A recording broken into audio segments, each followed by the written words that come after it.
Acho que é assim que se fala. Se estiver errado, me perdoem. Gençlerbirliği, da Turquia. Foi emprestado por uma temporada. Pires da Mota, portanto, neste momento não é mais jogador do Flamengo. Está emprestado a esse time turco. Edmundo, Pedro e Gabigol. O Domi está pensando seriamente em colocar a dupla lá no ataque quarta-feira contra o Fluminense, hein? Olha, João, se for uma dupla de ataque, eu não vejo problema, porque o Pedro joga mais fixo dentro da área, e o Gabigol pode circular ali, fazer as jogadas de lado. Mas se for um trio de atacantes, como ele gosta de jogar, não foi assim em alguns jogos, porque quando ele escala Arrascaeta e Everton, e depois da boa partida que fez o Arrascaeta do golaço do Everton, acho que dificilmente ele vai barrar, não sei se a palavra é barrar, mas ou poupar esses dois jogadores. Aí eu acho que pode funcionar sim, porque eu não gosto do Gabriel Barbosa pelo lado do campo. Gosto dele fixo dentro da área, ou então se movimentando bastante, usando a sua força física. A verdade é que são 3 vitórias seguidas. O Flamengo já encostou ali no pelotão de frente. É bem verdade que alguns times como Vasco e Atlético Mineiro têm um jogo a menos, mas o Flamengo já está a 3 pontos do líder internacional. E é muito porque o esquema está funcionando e alguns jogadores voltaram a jogar aquele futebol que encantou o Brasil e o mundo na temporada passada. Muito bem, o Eugênio, o Pedro Rocha teve uma lesão muscular, deve ficar aí cerca de 1 mês parado, vai desfalcar o Flamengo em muitos jogos, ele que vinha num bom momento. O Bruno Henrique com um edema ósseo no joelho ainda não estará à disposição para o Fla-Flu. E com essas ausências aí, com o elenco que tem à disposição, o Domi pensa em colocar Pedro e Gabigol juntos lá no ataque, Eugênio. Eu estava acompanhando o jogo sábado com Fortaleza e eu achei que ele fosse fazer isso. Quando ele chamou o Gabigol para o aquecimento, ainda no primeiro tempo, né? Ele mandou o Gabigol aquecer. Eu falei, ele vai tirar o Michael e vai colocar o Gabigol pela direita. Mas não foi isso que ele fez, ele acabou tirando o Pedro, né? E colocou o Gabigol por dentro.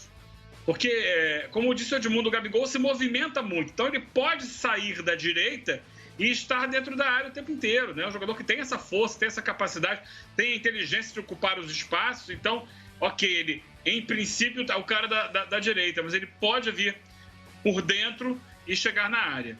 É questão muito do dia a dia, do momento do jogo, da compreensão tática.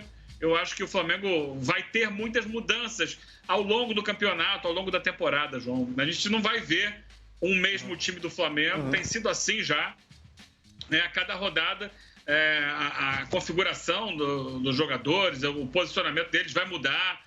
Você vê, ora o Everton Ribeiro jogando mais por dentro, ora jogando mais aberto. E vai ser assim. Ainda tem Vitinho no elenco que pode fazer lado de campo também. Então, eu acho que a gente não pode se prender nesse Flamengo a determinado jogador em uma única posição. Eles vão girar, eles vão rodar, e eu acho que o Gabigol pode fazer essa dupla, porque o Pedro deu uma resposta muito positiva contra o Bahia, e não foi nem mal contra o Fortaleza, mas o time como um todo teve mais dificuldades. Eu acho que você não pode abrir mão completamente do Pedro. Não, o Pedro não pode jogar de jeito nenhum. O jogador com o potencial dele tem que estar sendo usado também. Todos os jogadores, né, que têm coisas positivas, aspectos positivos a entregar para o time, tem que ser usados. Você não pode abrir mão de ninguém, ainda mais numa temporada maluca como essa, né? Porque, por enquanto, é só, entre aspas, Campeonato Brasileiro. É praticamente jogo todo dia. Mas ali na frente vai voltar a Libertadores, o Flamengo vai voltar, vai estrear na Copa do Brasil desse ano e vai ser uma loucura. Então, não pode abrir mão de nenhuma situação. Tudo pode ser levado em conta, tudo deve ser considerado ao longo da temporada que o Flamengo vai fazer. É isso aí. Um trecho do livro Guardiola Confidencial tem a seguinte declaração de Pepe Guardiola. Eu conto sempre com 16 titulares, porque esse é o número que eu consigo administrar bem. E por que eu cito Guardiola, Leandro Quesada? Porque Domi esteve ao lado dele durante 12 anos.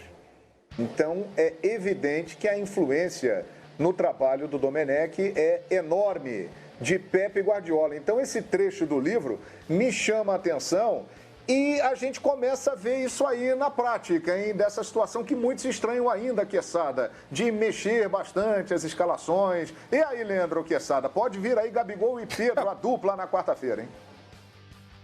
Mas eu não estou vendo o problema, eu estou vendo a solução, né? Estou vendo a solução. Gente, uma hora o Domi vai ter lá os 7, 8 eleitos. Não tenha dúvida disso. Né? Não tenha dúvida disso. Ele vai eleger lá os 8, os 7. Problema nenhum. A propósito, o Flamengo com o Jesus jogou menos de 10 partidas com aquele time que a gente tem na ponta da língua, com o Espanhol Pablo, no ano passado. Menos de 10 jogos. Né? Não foram todos os jogos, né, João? Com os mesmos 11 jogadores. Por quê? Tem jogador que se machuca, tem jogador que está suspenso, né? Tem vários os motivos. O Jesus deu uma rodadinha ali que ficou meio imperceptível, porque quando ele chegava nas entrevistas, ele falava, não vou mudar não, aqui eu tenho esse time e tal, e ponto final. Não, né? E por exemplo, o Bruno Henrique não pode jogar o próximo jogo, certo? Ele vai fazer o quê? Né? Não adianta cobrar o Domi para escalar um jogador que não pode jogar. Então ele vai achar uma forma do Gabigol e o Pedro jogarem juntos. E entre nós, não precisa ser nenhum especialista em futebol para entender que Pedro e Gabigol podem jogar juntos. Agora, o Gabigol e o Pedro precisam ouvir o técnico, né? Porque na conversa a gente resolve tudo. Na conversa a gente muda o planeta. Na conversa a gente muda tudo para o bem, né? Se os jogadores estiverem afim, comprarem, né, a ideia do técnico, como compraram do Jesus, gente, só uma catástrofe para tirar o Flamengo do curso de todos os títulos na temporada. Pode perder a final da Libertadores, não sei. Se eu soubesse, eu jogaria na Mega Sena, não sei. Pode ser que dê errado. Mas não vai faltar empenho, não vai faltar qualidade. Esqueça isso, esqueça. O Flamengo tem muita coisa ainda para fazer. Os caras estão melhores fisicamente. Você viu como é que o Flamengo está correndo? Você pega 5, 6 jogos atrás, o Flamengo não estava correndo tudo isso. Teve uma pandemia, a gente precisa entender, né? Mas o Domi não está valorizando os caras. Não está valorizando? O Gabigol fez 4 gols nos últimos 4 jogos que ele vestiu a camisa do Flamengo. O Arrascaeta e o Everton Ribeiro arrebentaram com os últimos jogos. Tem que dar calma, deixa o cara botar, né? Você acha que tem alguém mais do que o Domi querendo dar certo? O cara veio de lá, ele pode mudar a carreira dele. Se ele fizer um grande trabalho no Flamengo, daqui a pouco ele vai para a Europa. Desculpa aí, nação, mas é assim que funciona. Vai para a Europa, volta para a Europa como voltou o Jesus. Mas aí o cara tem mercado na Alemanha, o cara tem mercado, porque fala inglês, na Inglaterra, né? É espanhol, conhece muito, tem contatos, pode ir para a Espanha. Então esqueçam, se tem um cara que quer que tudo dê certo, é o Domi. E vai dar certo aos poucos. E no final das contas ele vai ter lá, uma hora ele vai perceber que não dá para abrir mão, na maior parte das vezes, de um Arrascaeta, de um Everton Ribeiro, de um Gabigol, de um Bruno Henrique. Mas ele criou concorrência, João, e criar concorrência é legal porque você incentiva o banco. Michael está entrando bem nos jogos, Thiago Maia no jogo que jogou lá, jogou muito, o Pedro tem entrado e tem resolvido, né? Então, é isso aí, jogar com 16, 17 jogadores, porque o acúmulo de jogos vai obrigar que ele tenha esse tipo de pensamento. Se inscreva, deixe o like e ative todas as notificações.